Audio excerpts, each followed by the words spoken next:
भगवद गीता अध्याय 3 कर्मयोग। अध्याय की शुरुआत अर्जुन की दुविधा से होती है। वह कृष्ण से पूछते हैं, आप यह मानते हैं कि ज्ञान कर्म से श्रेष्ठ है, फिर आप मुझे इस भयानक कार्य में शामिल होने के लिए क्यों कहते हैं? मुझे एक निश्चित मार्ग बताएं जो मुझे सर्वोच्च आध्यात्मिक लक्ष्य श्रेय तक ले जाएगा। कृष्ण उत्तर देते हैं कि प्राचीन काल से मानवता के लिए दो अलग अलग मार्ग रहे हैं, सक्रिय के लिए कर्म का मार्ग और चिंतनशील के लिए ज्ञान का मार्ग। जिनकी इच्छाएं अधिक हैं उन्हें कार्य करना है और जिनकी इच्छाएं कम हैं उन्हें अध्ययन और मनन करना है। अर्जुन एक सक्रिय व्यक्ति है और उसे कर्मयोग अवश्य करना चाहिए। यह वह आकर्षक विधि है जिसके द्वारा आप सांसारिक कार्यों को पूरा करते हुए ईश्वर की ओर बढ़ते हैं। कर्म जीवन के लिए मौलिक है। कार्रवाई की गुणवत्ता उसके पीछे के दृष्टिकोण, उसे समर्थन देने वाली प्रेरणा से निर्धारित होती है, न कि कार्रवाई से। कृष्ण ने अर्जुन से नियतम कर्म, अनिवार्य कर्म करने की अपील की।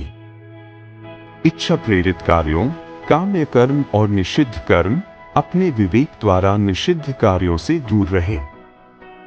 जब तक आप दायित्वों पर ध्यान केंद्रित करते हैं, तब तक आपका मन शांत रहता है और कार्य उत्तम होते हैं। जैसे जैसे इच्छाएं बढ़ती हैं, मन उत्तेजित हो जाता है और कार्य दोषपूर्ण हो जाते हैं, काम्य कर्म।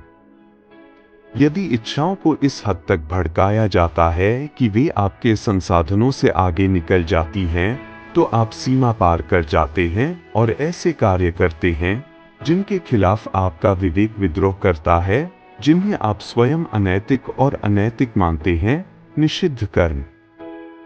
कृष्ण यज्ञ, उच्च आदर्श के लिए समर्पित कार्यों के महत्व पर जोर देते हैं। वह अग्नि पूजा के सदियों पुराने अनुष्ठान को एक ताजा नए अर्थ से भर देता है। वह कहते हैं, जब विधाता ने मनुष्य को बनाया तो उसने उसे त्याग, यज्ञ की अद्वितीय क्षमता दी और कहा, त्याग से तुम समृद्ध हो सकते हो या आपकी सभी इच्छाओं को पूरा करने वाला हो।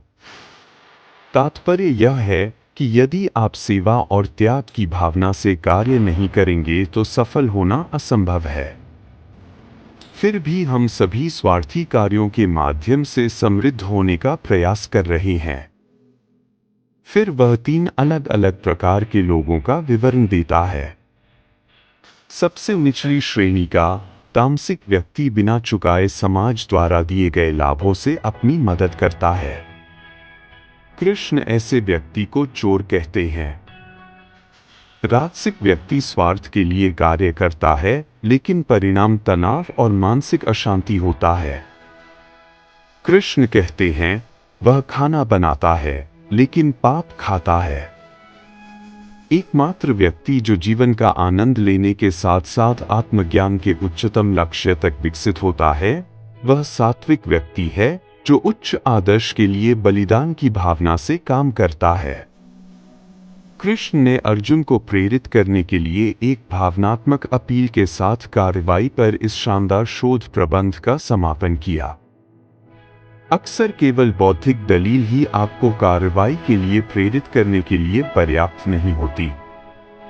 आपको अपनी राह पर आगे बढ़ने के लिए शक्तिशाली भावनात्मक प्रेरणा के समर्थन की आवश्यकता है। अगले 11 छंद कार्रवाई के महत्वपूर्ण चरणों को दर्शाते हैं। मुख्य आकर्षण श्लोक 30 है, जो उत्तम कार्य का नुस्खा देता है। अपने स्वधर्म, आंतरिक आह्वान, मूल रुचि को पहचाने। यदि आप अपनी ऊर्जा को अपनी प्रकृति से अलग किसी क्षेत्र में निवेश करते हैं, तो उत्कृष्टता प्राप्त करना कठिन है। अपने स्वधर्म के क्षेत्र में एक लक्ष्य, एक आदर्श निर्धारित करें जो आपके स्वार्थ से परे हो। आप सभी विचारों को आदर्श पर केंद्रित करके, आदर्श के प्रति समर्पण करके और लक्ष्य प्राप्त करने के लिए सख्ती से कार्य करके अपने भीतर ऊर्जा पैदा करते हैं। यह ऊर्जा अतीत की चिंता, भविष्य की चिंता और वर्तमान उन्माद के अनुत्पादक मार्गों में बिखर जाती है।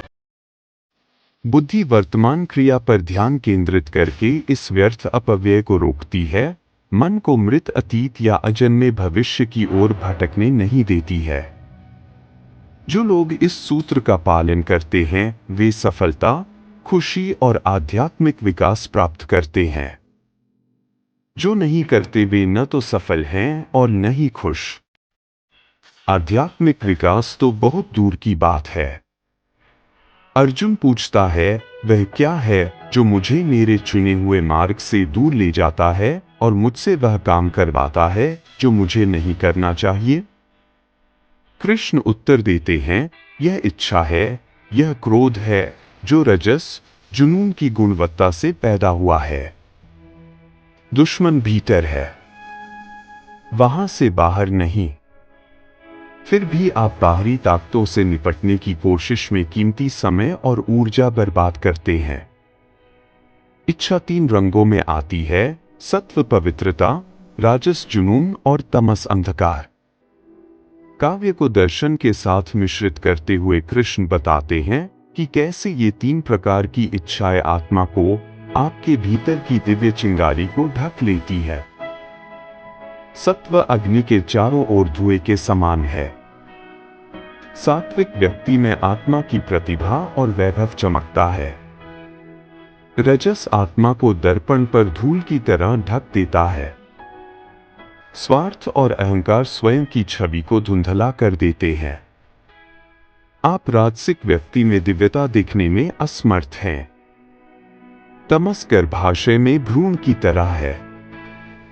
यह न केवल दिव्यता को पूरी तरह से ढक देता है, बल्कि आपको सुस्ती और आलस्य से बाहर निकलने में भी समय लेता है। कृष्ण कहते हैं, इच्छा आपकी सबसे बड़ी शत्रु है। वह इच्छा को शत्रु बताने के लिए 4 अलग अलग शब्दों का उपयोग करता है।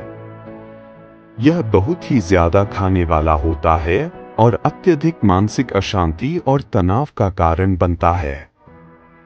यह आग की तरह बुझने वाली नहीं है। इच्छा को पूरा करके संतुष्ट करने की कोशिश करना आग में ईंधन डालकर उसे बुझाने की कोशिश करने जैसा है। इसके अलावा यह क्रोध, लालच, भ्रम, ईर्ष्या और अहंकार जैसे अन्य अधिक विनाशकारी रूपों में बदल जाता है। फिर भी हर कोई इच्छा को बढ़ावा देने में व्यस्त है, व्यक्ति, संगठन और राष्ट्र भी। फिर कृष्ण बाहर का रास्ता देते हैं। ऊंची इच्छा की ओर बढ़े, निचली इच्छा आप पर अपनी पकड़ खो देगी। उन्होंने एक बेहद प्रेरणादायक संदेश के साथ अपनी बात समाप्त की। आत्मबोध की उच्चतम इच्छा की ओर बढ़कर इच्छा रूपी दुर्जय शत्रु को मारे। अर्जुन के अंदर का योद्धा उत्तेजित हो जाता है और प्रतिक्रिया देता है।